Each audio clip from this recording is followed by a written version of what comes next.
दोस्तों कैसे हो। मेरा नाम है ऋतिक और स्वागत है आपका मेरे एक और नए वीडियो में। अगर आपको ये वीडियो अच्छा लगे तो इस वीडियो को लाइक करें और नीचे एक प्यारा सा कमेंट करें जिससे मुझे मोटिवेशनल मिले। मैं हर बार आपसे कहता हूँ कि मैं आपको तो मोटिवेशन दे देता हूँ, लेकिन मुझे मोटिवेशन देते हो आप लोग। वो कैसे? वो आपके लाइक, सब्सक्राइब और कमेंट से मोटिवेशन मिलता है मुझे। अगर आप लाइक, सब्सक्राइब, कमेंट करते रहेंगे तो मुझे मोटिवेशन मिलता रहेगा और मैं लगातार वीडियोज़ बनाता रहूँगा। तो आज की हमारी वीडियो का टॉपिक होने वाला है सफलता के लिए दर्द सहना सीखो। बहुत से लोग होते हैं ना, शॉर्टकट चाहते हैं हर चीज़ में कि भाई शॉर्टकट से हम कैसे भी सक्सेस पा लें, लेकिन ऐसा नहीं होता। उसी के ऊपर ये टॉपिक के ऊपर एक वीडियो है, एक स्टोरी है।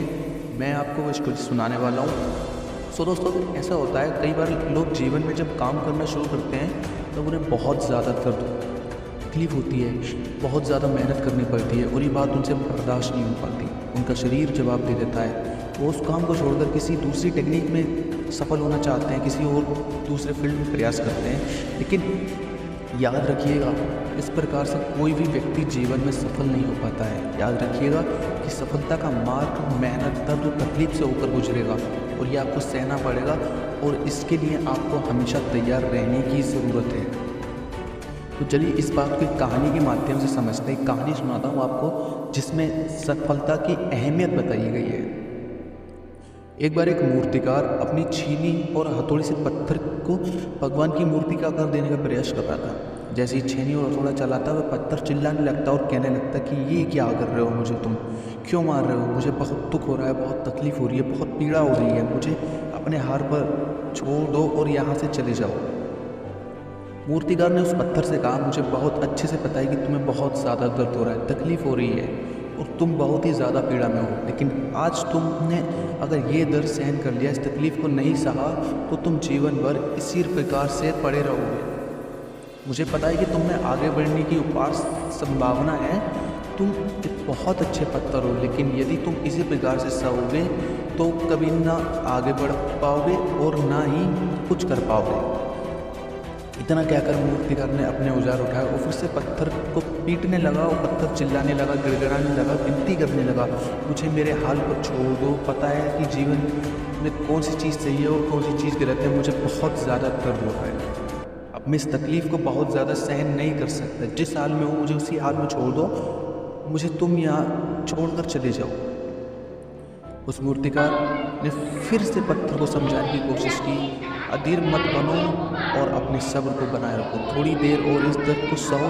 यदि इस दर्द को सह लिया तो भगवान की मूर्ति के रूप में तुम्हारी स्थापना करूँगा और फिर दूर दूर से लोग तुम्हें पूजने के लिए आएंगे, पंडित तुम्हारी सेवा करेंगे, तुम्हारी देखभाल करेंगे। लेकिन पत्थर ने उस मूर्तिकार की एक भी बात नहीं मानी और वो चिल्लाता रहा और अपनी बात पर अड़ा रहा। मूर्तिकार ने उस पत्थर को समझाने की बहुत कोशिश की, लेकिन वो पत्थर नहीं माना। अब मूर्तिकार भी थक चुका था और उसने उस पत्थर को उसी के हल पर छोड़ दिया और वह उस पत्थर को छोड़कर आगे बढ़ गया। थोड़ी दूर जाकर देखा कि एक बहुत ही अच्छा पत्थर वहाँ पड़ा हुआ था और उसने छीनी हथौड़ी से उठाई और उस पत्थर को मूर्ति बनाने में लग गया। मूर्तिकार ने छीनी और हथौड़े का वार दूसरे पत्थर पर जारी रखा। दूसरे पत्थर को दर्द हुआ, तकलीफ हुई, उससे भी बहुत ज़्यादा परेशानियों का सामना करना पड़ा, लेकिन उस पत्थर ने बर्दाश्त कर लिया और देखते ही देखते थोड़ी समय बाद उस पत्थर को भगवान की मूर्ति के रूप में बना दिया। थोड़े दिन बाद उस मूर्ति की एक मंदिर में स्थापना हुई और वह धीरे धीरे करके लोग वहाँ पूजा पाठ करने आने लगे। लोगों की मन्नतें वहाँ पूरी होने लगी और मंदिर बहुत ही ज़्यादा प्रसिद्ध हो गया। अब धीरे धीरे करके दूर दूर गाँव से लोग पूजा पाठ करने आने लगे और फिर एक दिन उससे पत्थर को उसी मंदिर में लाया गया और उसे एक कोने में रख दिया।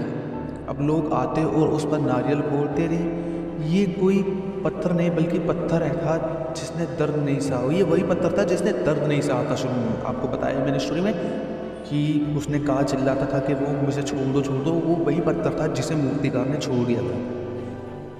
अब वो पत्थर मन ही मन बहुत ज़्यादा पछताता रहा था, दुखी हो रहा था और अपने आप से कह रहा था कि काश मैंने उस दिन दर्द और तकलीफ सह लिया होता तो आज लोग मेरी भी पूजा कर रहे होते। इसलिए आप भी अपने जीवन में हमेशा याद रखिएगा कि जब भी आप अपने करियर की शुरुआत में किसी काम को कर रहे हो या पढ़ाई कर रहे हो, तो कोई भी काम कर रहे हो उसमें आपको दर्द हो रहा है, तकलीफ हो रही है, ज़्यादा मेहनत करनी पड़ रही है, तो आप रुकिएगा मत और किसी रास्ते में शुरुआत मत कीजिए, मतलब किसी दूसरे फील्ड में ना जाएं, दूसरी टेक्निक को अपनाने की कोशिश ना करें। जिस फील्ड में हो उसी में करो। दर्द हो रहा है, तकलीफ़ हो रही है, सहा नहीं जा रहा, वो शुरुआती दौर में होगा आपके साथ, क्योंकि कोई और रास्ता आपको सफलता नहीं दे सकता। आपको उस दर्द को, उस तकलीफ़ को सहना ही होगा। उस दर्द को, उस तकलीफ़ को सहकर आप ज़्यादा मजबूत बनेंगे, तभी आप अपने जीवन में आगे बढ़ पाएंगे। और जीवन में हमेशा याद रखिएगा कि आपको पहले पत्थर की तरह नहीं, बल्कि दूसरे पत्थर की तरह बनाएं। अगर आपको एक कहानी पसंद आई हो, इससे सीख मिली हो, तो अपने दोस्तों के साथ शेयर करें। नीचे एक कमेंट कर दें। मैं आपसे फिर कह रहा हूँ, वो चैनल को सब्सक्राइब कर दें, वीडियो को लाइक करना ना भूलें, जिससे मुझे मोटिवेशन मिले और ज़्यादा वीडियोस बनाने के लिए। तो यहीं तक था आज का हमारा वीडियो। मिलते हैं किसी और वीडियो में अच्छे से कहानी के साथ। Thank you.